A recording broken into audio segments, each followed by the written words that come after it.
Good morning, everybody. This is my altar from Ostara in 2017, and you can probably hear all my birds outside, especially the robins. They love this time of the year, and they always sing anyway here, but they sing extra around this time of the year. So there's different colours that associate with Ostara. I am not a pink person. I do not like pink. But I had a few experiences recently that's made me go pink. I'll go over that in a second. But basically with a star, it's important for our folk because it is basically the goddess of spring that comes after a long winter. And she's a symbol of birth, fertility, life. After winter, life has to be renewed.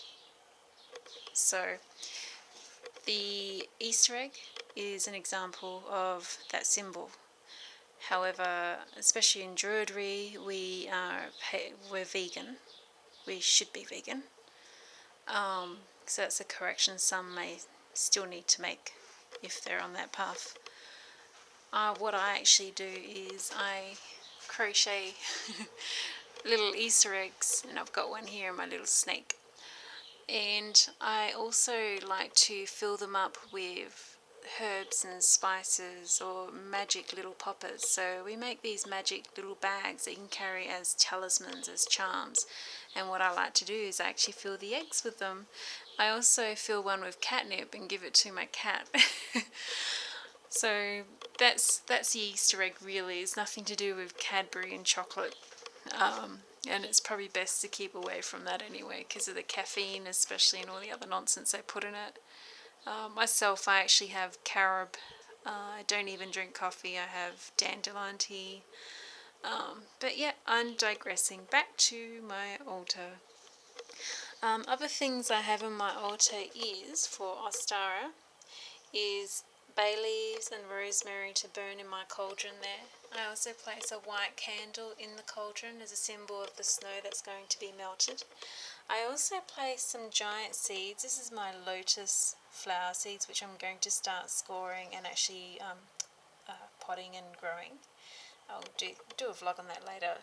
And also a vial of other incense I've mixed together. I also have element candles. You don't have to have candles to represent elements. You can actually use crystals in the corresponding colours.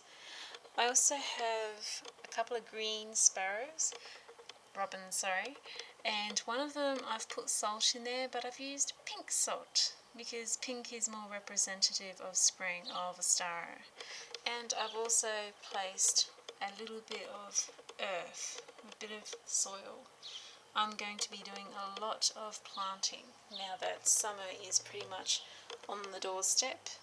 Well, we're nearly there, another 30 days and we'll be in Beltane, which is the official start of summer. So spring is the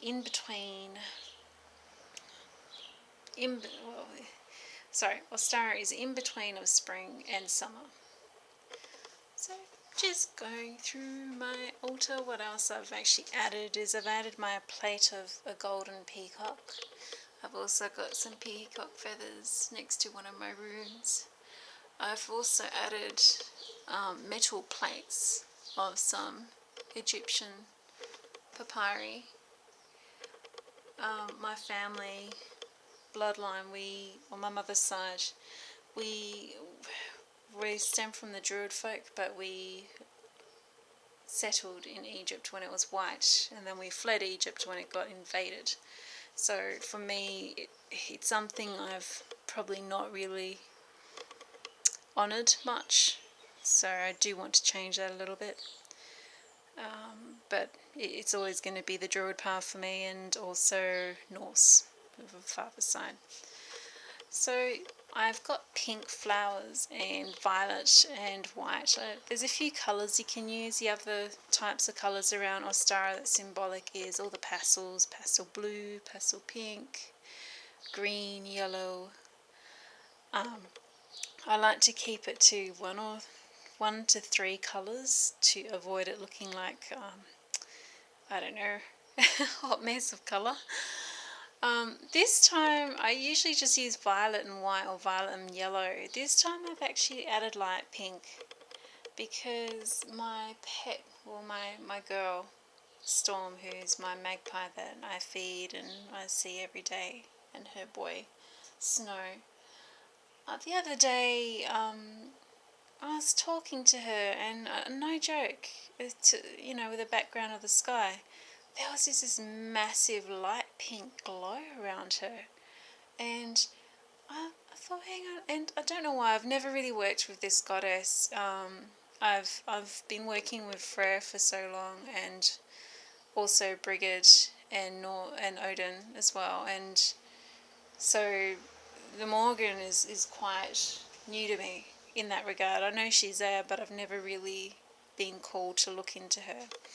So I don't know, I just started to talk to Storm about the Morgan, and I was asking her questions, and every time I mentioned her name, no joke, this pink glow just like got massive, and it would move around like this like little ball of light that was moving around her, turning pink to white, like really light pink. And I'm like, oh my god.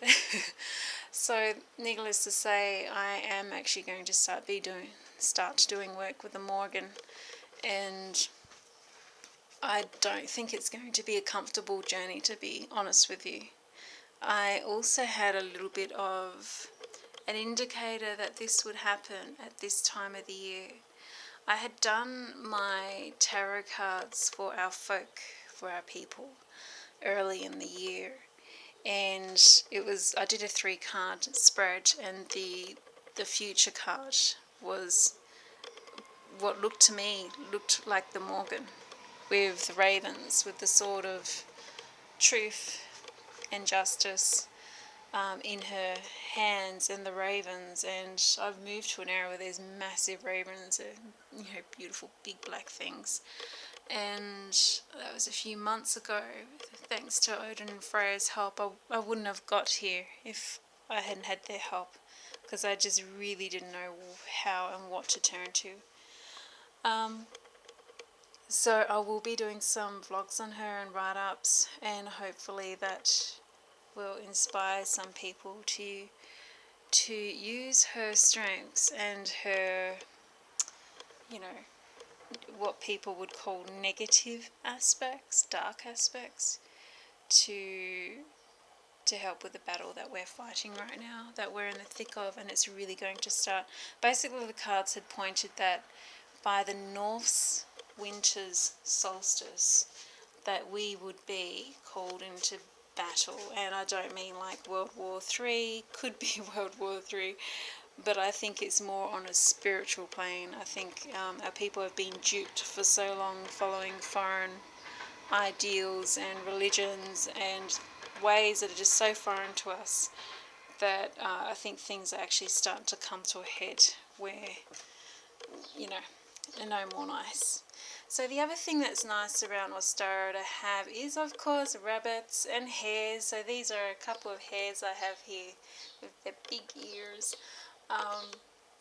The story of Esther, the goddess of spring, basically one of the beautiful stories that you can share with your children, is the story of the hare and Esther and the robin.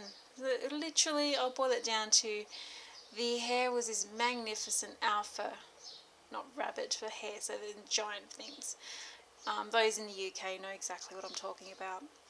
And the robin and Esther just found him magnificent. He was big, alpha, strong, and he would do these wonderful spiral dances, which is why there's so much spiral work, especially in the eyes. So your druid and your druidcraft, there's spirals a lot of it's to do with his dance.